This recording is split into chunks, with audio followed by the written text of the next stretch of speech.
Сәлем баршаға. Егерде балаңыз 5 айлық болса, онда видеоны толық қарап каналға тіркеле кетіңіздер. 5 айлық баланың дамуы қандай болады? Егерде қыз бала болса, салмағы 5-9-дан 7-7, ұл балада 6-1-ден 8-3 кг аралығында болады. Бойының ұзындығы 61-ден 66 сантиметрге дейін болуы мүмкін.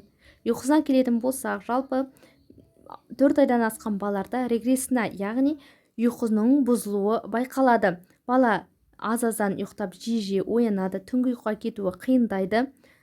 Бұл кезде міндетті түрде балаға көмектесеміз. Оғанға дейін бала өздігінен ұйқыға кететін болса, бұл кезде қолымызға аламыз, тербетеміз. Сол арқылы режим жөндеуге тырысамыз. Жалпы регрессина 1-2 аптаға, кейбір жағдайларда 1,5 айға дейін созылуы мүмкін. Сол кезде міндетті түрде әсіресе анасына өте шыдамдылық таныту қажет болады. Себебі баланың режимін жөндеу өте маңызды болып келеді. Жалпы 5 айлық бала күніне 13-16 сағаттай ұйқыда өткізеді. Күндізгі ұйқысы 2 рет немесе 3 рет болуы мүмкін. Қалған уақыттарда бала сергектік жағдайда болады. Шомылдыруға келетін болсақ, бұл кезде судың температурасын 34 градусқа дейін төмендетуге болады. Егерде сіз үнемі ай сайын баланы солай төмен температураға шынықтырып жүрген болсаңыз, ал жалпы негізгі оптималды температура 36-37 градуста 15 минуттай шомылдырсаңыздар болады. Міндетті түрде баламен күнделікті далада серуендеу жасаймыз, кем дегенде 2 рет. Себебі таза ауа, ол өзіңіз білесіздер, баланың миына, қан айналымының жақсаруына жақсы әсер етеді. Сондай-ақ біз күн көзінен өте қажетті D3 витаминін алатын боламыз. Енді 5 айлық бала нені жасай алу қажет, соған тоқталып өтейік. Бала 5 айында етпетінен жатқан күйінде ішіне қарай еркін аунауы қажет. Ал 5 айынан асқаннан кейін керісінше іштен арқаға қарай аунап бастайды. Ал кейбір балаларда 6 айында бірақ аунауы мүмкін. Яғни әр баланың дамуы әртүрлі болып келеді.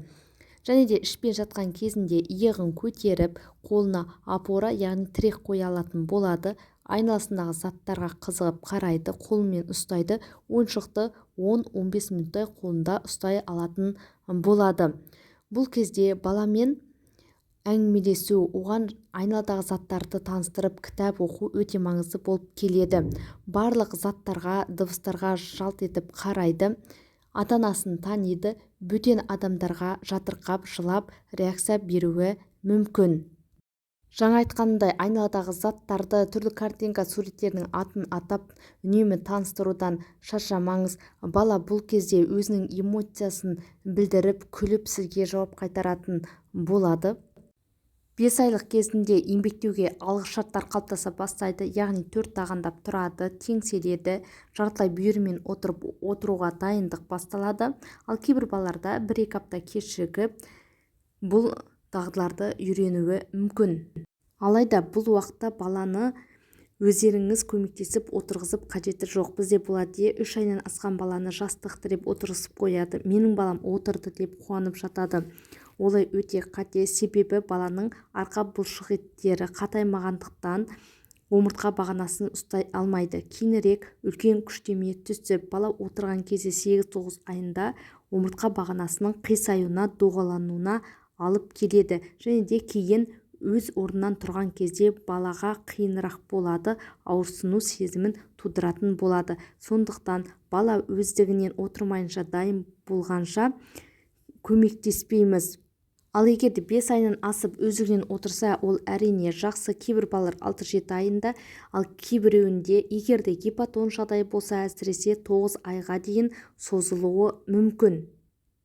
Бізде тағы да бір қате түсінік бар. Ұл балаларды отырғызуға болады, ал қыз балаларда загипматке, яғни жатырдың қисаюына алып келеді, сондықтан отырып қажеті жоқ деген. Мұның барлығы ғылыми түрде дәлелді медицинадан өтпеген. Сондықтан да жалпы ұл бала болсын, қыз бала болсын, ерте отырғызу, тіпті ергі рюкзактарда вертикальды түрде ерте отырғызып ұстау, оның барлығы кейінірек омыртқа бағанасының дұрыс қалыптасуына зиянын келтіретін болады. 5 айлық кезде көпшілік балада тіс жару процесі басталады. Оны қайдан байқаймыз?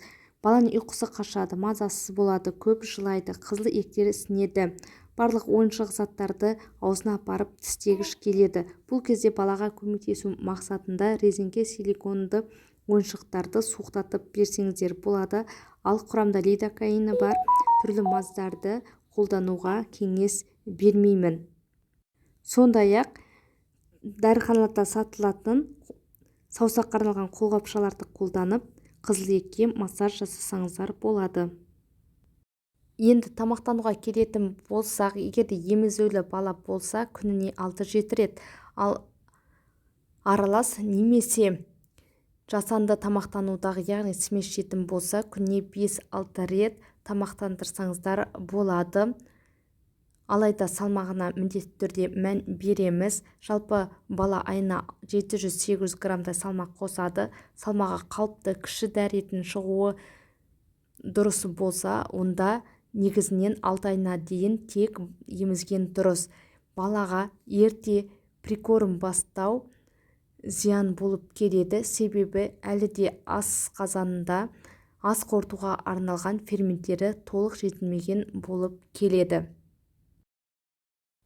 Ал енді 5 айлық баланың медициналық тексеруіне тоқталатын болсақ, бұл кезде бала тек педиатр дәрігердің тексеруінен өтеді. Алайда мынадай белгілер болса, 500 граммнан кем салмағын қосса, гипертонус әлде қайтпаса, бір жағына да аунауды білмесе, яғни етпетінен ішіне аунай алмаса, заттарға көз жүгіртіп қарамаса, дыбыстарға бұрылмаса, эмоциясын білдіріп гуілдемесе, онда міндетті түрде басқа да дәрігер мамандардың кеңесінен өту қажет болады. Балаларыңыз ауырмасын. Егер де видео пайдалы болса, каналға тіркеліп, лайк, комментарий қалдыра кетуді ұмытпаңыздар.